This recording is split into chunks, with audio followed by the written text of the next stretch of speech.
Bismillahirrahmanirrahim. Assalamualaikum warahmatullahi wabarakatuh. Saya Khadijah Masona dengan NIM 20140300031, jurusan Manajemen Pendidikan Islam. Nah, di sini saya akan membahas materi tentang evaluasi pengembangan sumber daya manusia, yang mana video kali ini yaitu untuk memenuhi tugas mata kuliah pengembangan sumber daya manusia. Di sini kita akan mendalami tentang evaluasi pengembangan sumber daya manusia, yang mana evaluasi itu berkaitan dengan proses pengumpulan data untuk menentukan sejauh mana, dalam hal apa, dan bagian mana dari tujuan pengembangan SDM itu sudah tercapai. Nah, evaluasi juga dimanfaatkan untuk mengambil keputusan terhadap sebuah proses secara menyeluruh, input, proses, dan output. Walaupun dalam pengembangan sumber daya manusia, evaluasi sering dikritik untuk fungsi terbatas dalam pengambilan keputusan organisasi. Nah, beberapa alasan pentingnya mengevaluasi program pelatihan dan pengembangan adalah yang pertama, mengetahui kekuatan dan kelemahan program pelatihan dan pengembangannya, termasuk menentukan apakah programnya sesuai dengan tujuan pembelajaran, kualitas lingkungan belajar, dan apakah penerapan pengembangan yang telah dilaksanakan benar-benar terjadi dalam pekerjaan.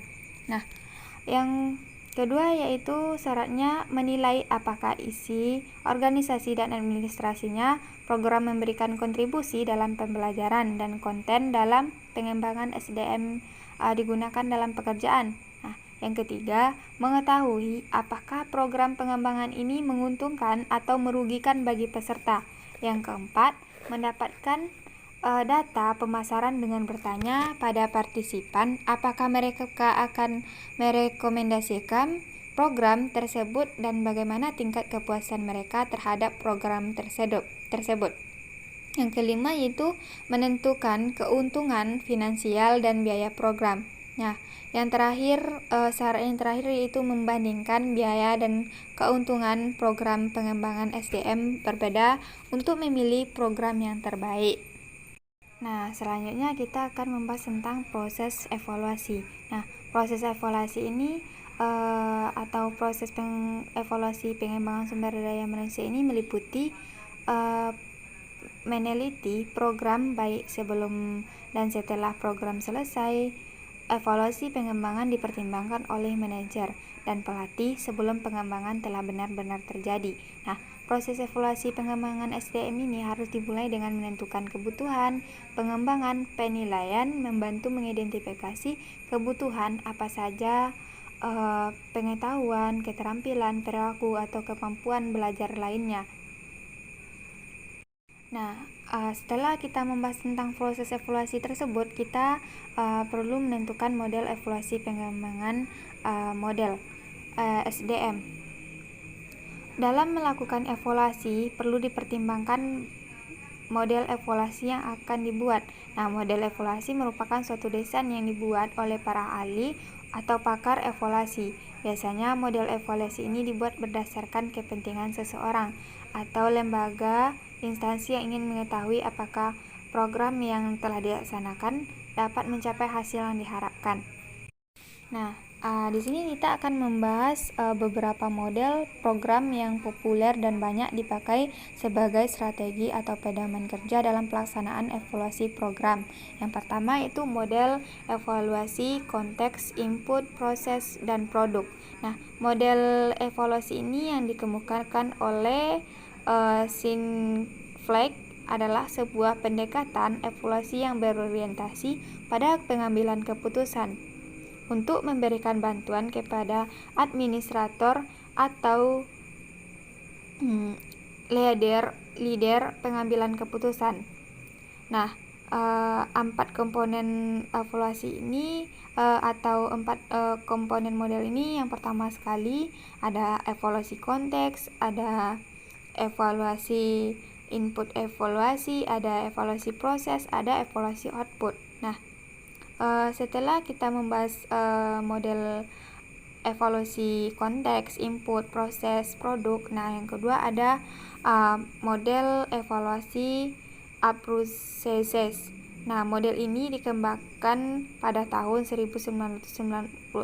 Dalam bukunya, model ini berbasis pada evaluasi proses, evaluasi konten, evaluasi hasil, evaluasi dampak, dan evaluasi program keseluruhan. Ya, yang selanjutnya kita membahas tentang model evaluasi orientasi customer. Model ini dikembangkan pada tahun 1967. Model ini membantu mengembangkan program untuk meningkatkan pengembangan. Nah, selanjutnya kita akan membahas tentang model evaluasi Alspach. Model ini dikembangkan oleh Alspach dalam buku proses pembelajaran. Meskipun proses pembelajaran telah dilaksanakan, namun harus diukur oleh perubahan kognitif, efektif, dan kebiasaan psikomotornya. Nah, model selanjutnya yaitu evaluasi model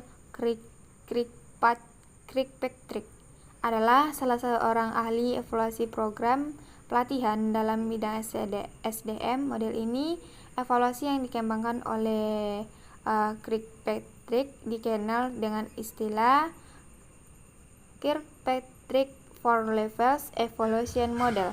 Nah, evaluasi terhadap aktivitas program. Nah, itulah ada 5 model yang harus kita perhatikan dalam evaluasi pengembangan sumber daya manusia. Kita masuk kepada evaluasi biaya pengembangan sumber daya manusia. Karena kesesuaiannya dengan lingkungan bisnis, model evaluasi yang muncul dari karya Kirkpatrick tadi bisa kita menjadi pelatihan yang paling kredibel dan paling banyak digunakan dalam mengevaluasi sumber daya manusia di dunia bisnis. Analisis efektivitas biaya berfokus pada keuntungan finansial yang diperoleh dari pengembangan sumber daya manusia, seperti peningkatan kualitas dan keuntungan dan penggunaan dan pengurangan limbah dan waktu proses. Evaluasi biaya pengembangan membandingkan biaya yang terjadi dan manfaat program sumber daya manusia itu yang diterima oleh organisasi, dan dapat melibatkan 2 kategori kegiatan yaitu evaluasi biaya manfaat dan evaluasi biaya efektivitas. Jadi dapat kita simpulkan bahwa evaluasi sumber daya manusia menyediakan informasi yang digunakan untuk menentukan efektivitas pengembangan. Kajian pengembangan dapat dilakukan dengan mengevaluasi biaya pelatihan dengan menggunakan cost benefit atau analisis efektivitas biaya, atau dengan mentransfer produktivitas SDM terlatih ke dalam moneter melalui analisis utilitas. Desain didasarkan pada analisis yang cermat dari bagaimana untuk meminimalkan ancaman terhadap validitas internal dan eksternal serta tujuannya, keahlian dan perusahaan lain, dan karakteristik pengembangan. Jenis desain yang digunakan untuk evaluasi bervariasi, apakah mereka mendasarkan termasuk langkah-langkah sebelum pengembangan dan hasil pasca pengembangan, atau cara pengembangan antara pengembangan sumber daya manusia dengan kelompok perbandingan. Nah, mungkin sekian pemaparan materi tentang evaluasi pengembangan sumber daya manusia yang dapat saya sampaikan. Kalau ada kata salahnya saya mohon maaf. Saya tutup dengan Assalamualaikum warahmatullahi wabarakatuh.